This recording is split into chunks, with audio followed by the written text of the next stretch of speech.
कांग्रेस के राज्यसभा सांसद एवं भूपेंद्र सिंह हुड्डा के पुत्र दीपेंद्र हुड्डा के ठग्गू के लड्डू वाले बयान पर जेजेपी ने पलटवार करते हुए भूपेंद्र सिंह हुड्डा को हरियाणा की राजनीति का सबसे बड़ा ठग बताया। दीपेंद्र हुड्डा ने ठग्गू के लड्डू के नाम की दुकान का उदाहरण देकर जेजेपी पर कटाक्ष किया था।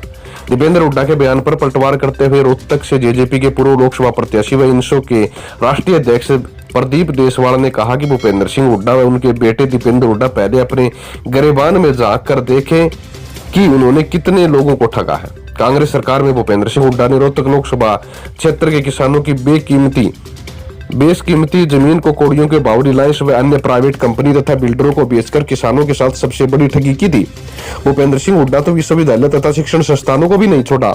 एमडीवी रोहतक की बेकीमती जमीन को ओमेक्स सिटी को रास्ता देने के लिए मुफ्त में लौटा दिया। इसके बदले में भूपेंद्र सिंह हुड्डा ने ओमेक्स सिटी से मोटा कमीशन लिया। प्रदीप देसवाल ने कहा कि भूपेंद्र सिंह हुड्डा व दीपेंद्र हुड्डा ने साजिशें रचकर अपनी ही पार्टी के दर्जन नेताओं को राजनीतिक हत्या करने का काम किया। जिन लोगों ने भूपेंद्र सिंह हुड्डा को कंधों पर बिठाकर मुख्यमंत्री की कुर्सी तक पहुंचाया था, उन्हीं लोगों को पीठ में खंजर मारने का काम पिता पुत्र ने किया। प्रदीप देसवाल ने बताया कि हरियाणा की राजनीति में यह बात सार्वजनिक चर्चा का विषय है कि भूपी व दीपू की यह पिता पुत्र की जोड़ी है, वह गले लगाकर पीठ में खंजर मारने में माहिर है। जिन लोगों ने राजनीति में इनका साथ दिया, उन्हीं को इन दोनों ने हाशिए पर पहुंचा दिया। प्रदीप देसवाल ने उदाहरण भी दिया।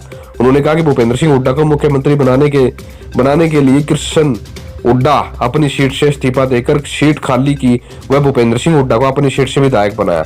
परंतु भूपेंद्र हुड्डा ने वादा खिलाफी करके अपने लोकसभा की खाली हुई सीट पर कृष्ण हुड्डा को चुनाव लड़ाने की बजाय विदेश में बैठे अपने बेटे दीपेंद्र हुड्डा को पैराशूट में लाकर लोकसभा की खाली सीट पर चुनाव लड़ा दिया।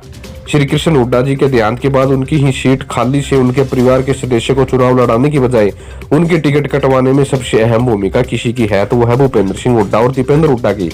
जिस इंसान ने भूपेंद्र हुड्डा के लिए इतना बड़ा त्याग दिया, उसी के परिवार को भूपेंद्र सिंह हुड्डा ने राजनीति में हाशिए पर पहुंचा दिया।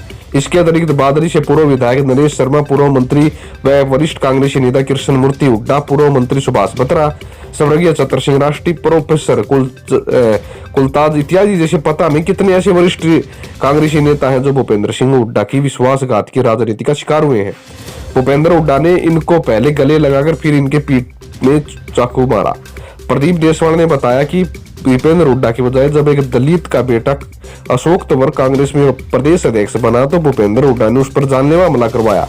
भूपेंद्र हुड्डा व उसके बेटे दीपेंद्र हुड्डा की साजिशों से तंग आकर अशोक तंवर को कांग्रेस पार्टी ही छोड़नी पड़ी। ऐसे में पता नहीं कितने उदाहरण हैं जिनसे यह स्पष्ट हो जाता है कि भूपेंद्र हुड्डा व दीपेंद्र हुड्डा को थोपने के लिए खुद के ही सहयोगी व कांग्रेस पार्टी के नेताओं को हाशिए तक पहुंचा दिया। प्रदीप देसवाल ने कहा कि सबसे बड़ा ठग का कोई अवार्ड अगर मिलता है तो वो भूपेंद्र सिंह हुड्डा और दीपेंद्र हुड्डा को देना चाहिए, क्योंकि वे ही इसके असली हकदार हैं। क्योंकि राजनीतिक रूप से उनसे बड़ा ठग व गले लगाकर पीठ में छुरा घोंपने वाला नेता कोई अन्य नहीं है। बने रहे चैनल के साथ, मिलते अगली वीडियो में। धन्यवाद।